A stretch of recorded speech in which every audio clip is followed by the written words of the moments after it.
Hello friends, polity series में आपका स्वागत है। आज हम हमारे इस वीडियो में देखेंगे प्रीवियस ईयर क्वेश्चंस के बारे में। तो देखते हैं। देखो, आप प्रीवियस ईयर क्वेश्चन में देखना कि आपके कितने सही हुए हैं और कितने रॉन्ग हुए हैं। रॉन्ग की काउंटिंग आप कमेंट बॉक्स में ज़रूर मेंशन करना, ठीक है। तो देखते हैं। फंडामेंटल राइट्स कैसे हैं? जस्टिसिएबल हैं, नॉन जस्टिसिएबल हैं, फ्लेक्सिबल हैं या रिजिड हैं? तो फंडामेंटल राइट्स आर जस्टिसिएबल, ये हमने हमारे प्रीवियस क्लासेस में देखा ही है। और डीपीएसपी क्या है? नॉन जस्टिसिएबल हैं।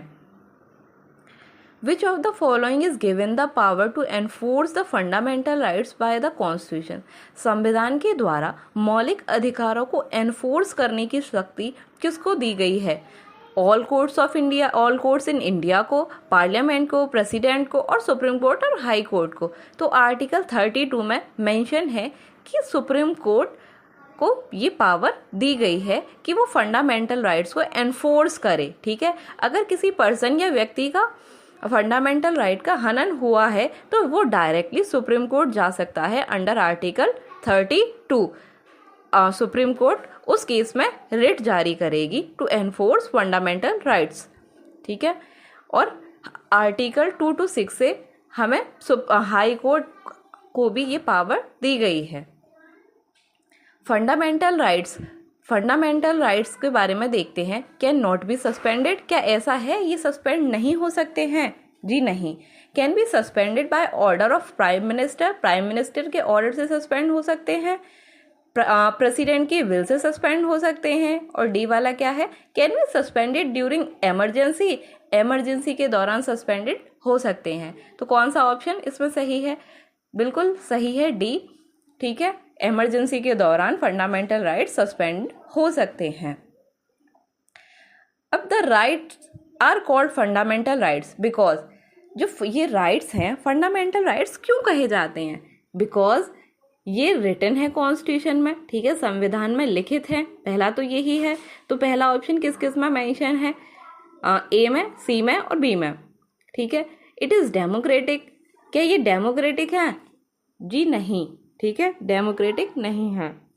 मतलब उसमें इसेंशियल पूछा है, ठीक है, डेमोक्रेटिक नहीं है ये। दूसरा क्या? It is public welfare, it is public welfare. देखो, पब्लिक वेलफेयर के लिए तो है, लेकिन उससे ज़्यादा, इनसे ज़्यादा डीपीएसपीज हैं, ठीक है, फॉर पब्लिक वेलफेयर।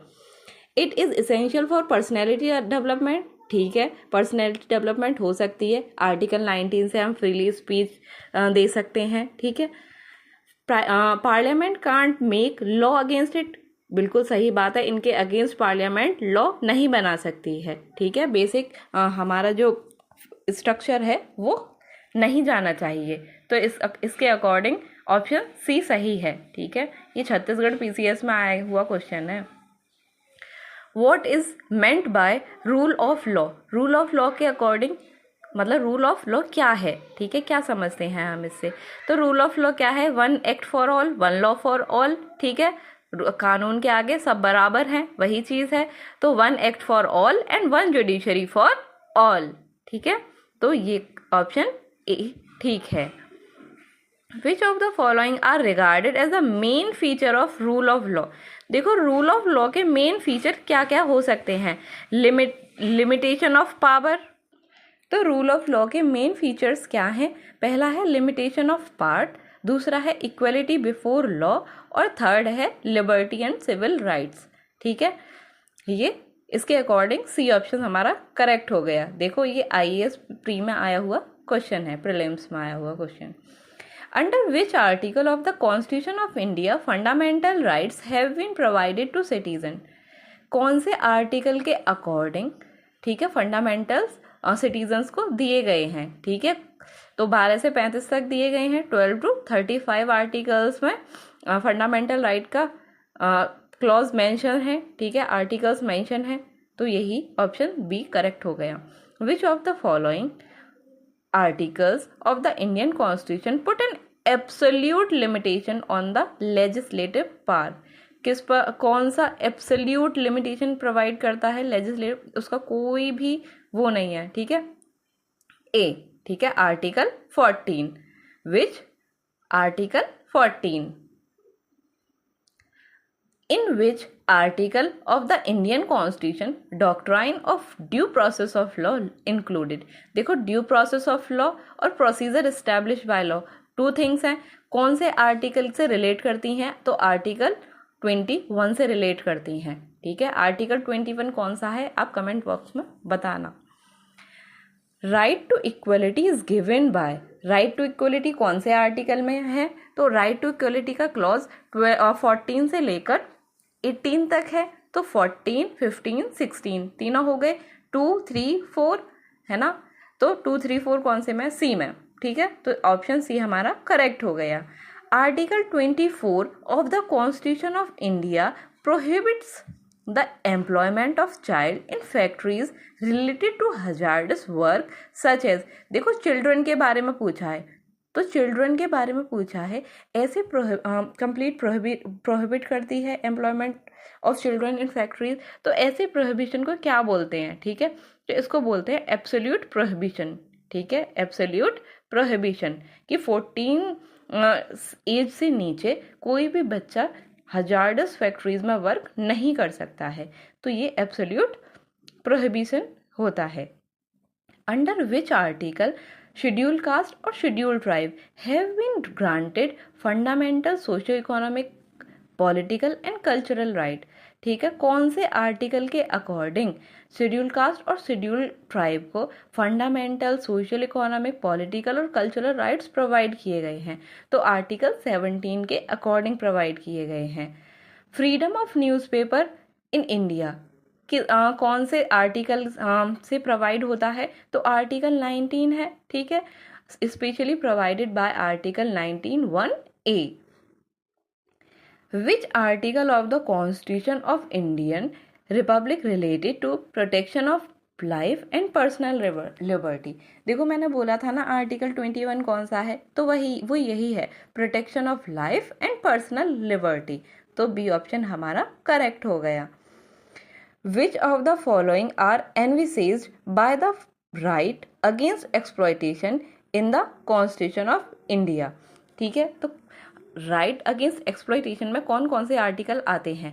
तो देखो prohibition of traffic in human being and force labour, ये तो ठीक है। कौन सा आर्टिकल है? 23। एबोलिशन ऑफ अनटचेबिलिटी, ये कौन सा आर्टिकल है? 17। ठीक है, protection of interest of minorities, ये कौन सा आर्टिकल है? 30। Protection of employment of children in factories and mines, तो ये कौन सा आर्टिकल है? 24। तो जो राइट अगेंस्ट एक्सप्लॉइटेशन में 2 आर्टिकल्स आते हैं, 23 और 24। तो 1 और 4 इसका सही ऑप्शन है, सी सही हो गया। ठीक है, which of the following pair is not correctly match. अब इसमें हमें बताना है, एक तरफ आर्टिकल्स दे रखे हैं और एक तरफ उनके नेम्स दे रखे हैं, क्या उनमें प्रोविजन है वो दे रखे हैं। तो देखते हैं कौन सा आर्टिकल करेक्टली मैच नहीं है। Prohibition of traffic in human being and force labour, ये आर्टिकल कौन सा है? ये 23 ही है। ठीक है, सेकंड ऑप्शन है, फर्स्ट ऑप्शन तो हो गया prohibition of traffic in human being and force labour, तो ये आर्टिकल 23 ही है, हमने देखा ही है। Protection of interest of minorities, ये आर्टिकल 29 हुआ। प्रोटेक्शन ऑफ कॉन्स्टिट्यूशनल रेमेडीज, ये 32 ही हो गया। ठीक है, अब right of minorities to establish and administer educational institution, ये आर्टिकल 31 नहीं है, ये है 30। ठीक है, under which of the following article of the Indian constitution it has been provided that all minorities shall have right to establish and administer educational institution, ये अभी हमने देखा ही है। कौन सा आर्टिकल है? आर्टिकल 30। ठीक है, तो ऑप्शन सी करेक्ट हो गया। Which one of the following statement is not correct, कौन सा स्टेटमेंट करेक्ट नहीं है? ठीक है, तो KM. Munshi was one of the member of the drafting committee of the constitution, बिल्कुल सही बात है। ठीक है, संविधान इंडिया का जो संविधान था वो संवैधानिक सभा ने अडॉप्ट किया था, ये भी ठीक है। ठीक है, पंचायत राज की रिकमेंडेशन बलवंत राय मेहता कमेटी ने दी थी। देखो ये हम आगे के लेक्चर्स में पढ़ेंगे, लेकिन ये ऑप्शन करेक्ट है। The president of India is guardian of fundamental rights under the constitution, संविधान के according president of India guardian है? नहीं, गार्डियन कौन है? Supreme court. ठीक है,